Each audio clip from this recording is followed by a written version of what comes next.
Today in my Thanksgiving edition, I'm going to discuss the idea of effective altruism, EA for short, a philosophy of giving that's gained traction in the past decade or so, especially with the tech elites. But there are some concerns and criticisms about this method of charity that we'll get into in a moment. So let's begin by asking, what exactly is effective altruism? In a nutshell, it's about maximizing the impact of your charitable giving. Think of it as a data-driven approach to doing good.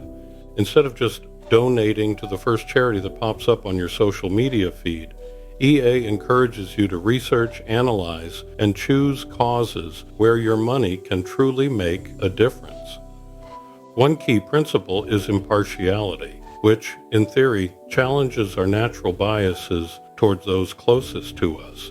An effective altruist might argue that a child suffering from malaria in rural Africa deserves the same consideration as a neighbor struggling with medical bills. This doesn't diminish the importance of local action, but it encourages a broader view of our moral obligations. EA doesn't dismiss any cause as inherently unworthy, but it recognizes that some interventions have a greater potential for positive impact than others. For instance, donating bed nets to prevent malaria might be more cost-effective than funding a local arts program, even though both have value. EA encourages research and analysis to identify the areas where our resources can have the greatest impact, attempting to highlight neglected causes with significant room for improvement. While passion and empathy are important drivers of charitable giving, EA emphasizes the need for evidence-based decision-making. This means looking beyond heartwarming stories and evaluating charities based on their track record, transparency, and measurable impact. Effective altruists often consult research papers, analyze data, and seek expert opinions to determine which organizations are truly making a difference. Counterfactual thinking is encouraged to help us to think about the what-ifs of our actions. Instead of simply feeling good about donating, an effective altruist might ask, what would have happened if I hadn't given this money? Proponents think that this helps avoid warm glow giving and ensures that our contributions are truly making a difference. EA is essentially attempting to quantify goodness, which is obviously a very subjective, qualitative thing. So that leads to some very fascinating debates and criticisms of effective altruism. One of the biggest criticisms is that there are psychological barriers to effective altruism. Basically, we as humans, we may want to do good, but our brains aren't necessarily wired to make the most rational and impactful choices when it comes to helping others. It's been observed that most people generally have these good intentions when it comes to charitable giving. But often our good intentions kind of fall short when it comes up against things like our own biases or our own limited ability to grasp the scale of problems. For example, our ancestors became successful by helping those in their tribe, but they weren't really thinking about helping people on the other side of the planet or even the next village. That very much informs our behavior today.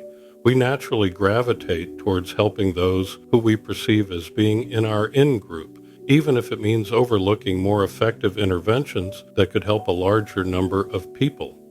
It can also go in the opposite direction, where help is denied based on certain people belonging to a different tribe, so to speak.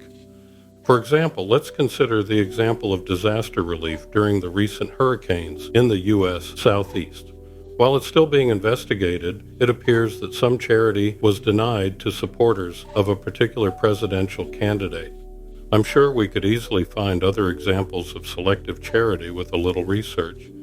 According to those who've done this investigation for us, what we will find is that people tend to donate more generously when those in need are geographically closer to them or share similar cultural values. Basically, it's like our empathy has a limited radius. And then on top of that, our desire for social status can get in the way of effective giving.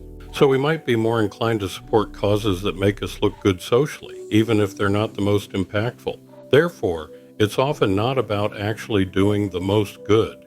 Instead, It's about keeping up the appearance of doing good, something that's often seen as superficial, perhaps even hypocritical.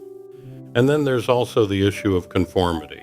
We're social creatures, and we tend to follow what other people are doing, even when it comes to altruism. So if everyone's donating to a certain charity, we might feel pressured to do the same, even if we have doubts about its effectiveness or even its morality within our own beliefs. We're all caught in this web of social influence, and it's very hard to break free. There are also motivational and cognitive biases that can lead us astray. For example, let's talk about something called scope neglect. This refers to our brain's limited capacity to actually grasp the true magnitude of very large problems. It's much easier for us to emotionally connect with the suffering of, say, one identifiable individual than with the suffering of millions of faceless people. So we see news stories about huge famines or other huge humanitarian crises, but because the scale of them are so big, our brains aren't really equipped to grasp the magnitude of it. It's harder to feel that urgency when the problem feels too big. So this can lead us to prioritize causes that are more emotionally salient to us, even if they aren't necessarily the most effective. For instance, we might be drawn to donating to a charity that rescues adorable puppies from a burning building, even though that same donation could have had a much larger impact on preventing malaria deaths in a developing country. So our emotions can sometimes hijack our rational decision-making, and we can quite easily find ways to rationalize this choice. And this ties into another motivational hurdle, which is subjective preferences. We're all drawn to causes that resonate with our own personal values and experiences. But those preferences don't always align with what's most effective. So even though effective altruism is trying to be objective and data-driven, it still has to contend with human values and prejudices. That's one reason why it's garnered so much criticism from people who say it's too focused on crunching numbers, trying to quantify what's good, while neglecting individual experiences and values. Some critics have also pointed out that a lot of the EA movement is tightly coupled with what they call tech bro elitism. They see the concept as often associated with a particular demographic of wealthy tech-savvy individuals, often in protected bubbles in places like Silicon Valley. And while there's nothing wrong with them wanting to do good, to give back, critics would argue that this concentration of power and influence can lead to a narrowness of perspective and a disconnect from the lived experiences of those people who EA is supposedly trying to help. Critics see it as a bunch of highly educated people, perhaps with limited knowledge outside of their technical realm, sitting in isolation, trying to make decisions on how to solve the world's problems, often without fully understanding what's happening on the ground.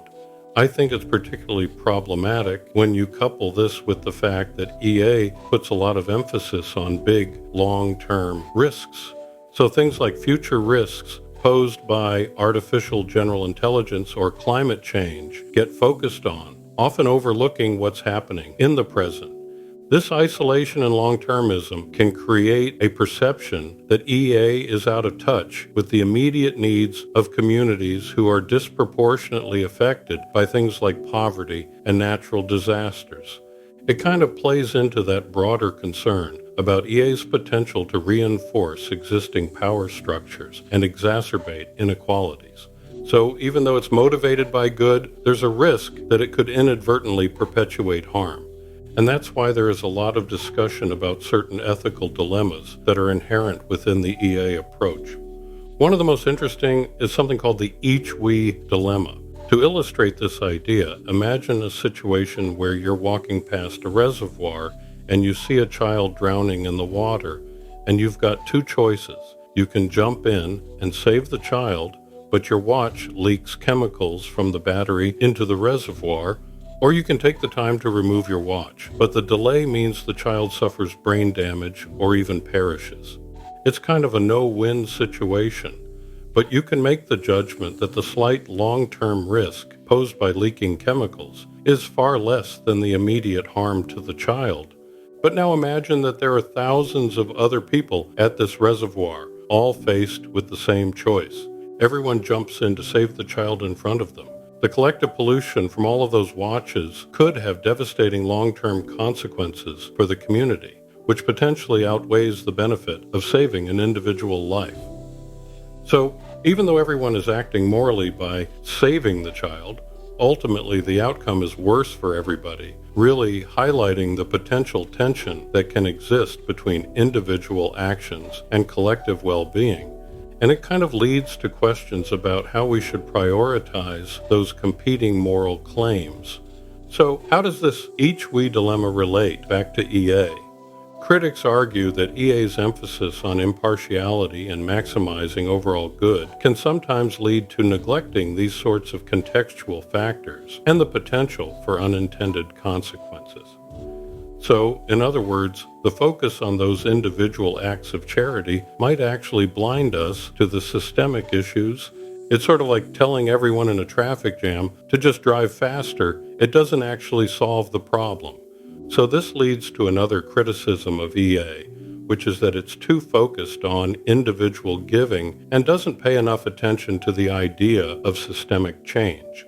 Basically, the criticism is that EA's emphasis on these quantifiable metrics can lead to neglecting those harder-to-measure systemic factors that contribute to things like poverty and inequality and injustice. And they're good at evaluating very specific interventions, like bed nets for malaria, but they maybe struggle to understand the much more complex issues, for example, cultural resistance to certain medical procedures. And it also kind of ties back into those concerns about elitism and the disconnect from the lived experiences of those who are most affected by these systemic issues. I think that's where EA could benefit from incorporating more diverse perspectives and engaging with those who are working on the front lines of these issues, instead of just relying on crunching numbers in an AI-generated spreadsheet. Don't get me wrong, data analysis is important. After all, that's what I do for a living, but they're not the only tools that we need to use. It's about finding that balance between the data-driven approach and then the complexities of the real world. Finding that balance is reflected in the debates that surround cause prioritization within EA. EA is really interested in identifying the most effective causes based on factors like scale, neglectedness, and tractability. But that framework itself has actually attracted criticism as well.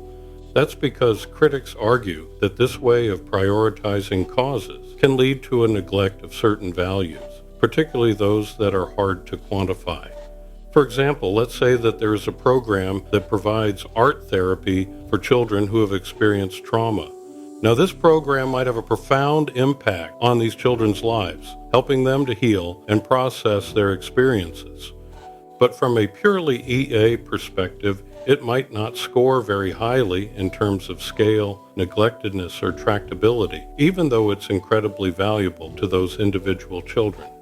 So the framework that they're using to judge the value of a cause could actually lead them to overlook really important, valuable causes. And it really gets to the heart of the debate about whether you can or should even try to quantify goodness in such a rigid, analytical way. But at the same time, I think EA's commitment to using data can still have some value, especially in logistical planning, analyzing the effectiveness of programs, and promoting accountability. I think one of the biggest takeaways from looking into EA is that doing good is a lot more complicated than it might seem at first glance. While EA may offer us some valuable tools for thinking about how we can maximize our impact, it's also really crucial to be aware of the limitations of those tools and to approach these issues with a bit more humility and willingness to learn from different perspectives. I think that where the real value lies is not in providing all the answers on a spreadsheet, but in challenging us to think critically about how we can best make a difference. In my view, instead of trying to find the perfect way to do good, it's more about just finding ways to contribute that feel authentic and meaningful to us. It's about finding that personal connection to make a difference in someone's life and not getting too caught up in trying to achieve this kind of perfect altruism. Perhaps where the real value of EA lies is not in providing all the answers, but in challenging us to think critically and intentionally about how and where we can make a difference. Basically, it's more like giving us a framework for asking better questions, even if we understand that we don't have all the answers. By engaging with those questions and by also being open to different perspectives, we can refine our own understanding of what it means to do good. What are your thoughts on effective altruism? Do you think data analysis is the right way to determine the value of a charity? Or do you think the whole idea is something tech bros with guilty consciousnesses came up with to feel better about themselves? Let me hear what you're thinking in the comments and subscribe to the channel so that you can participate in our future discussions.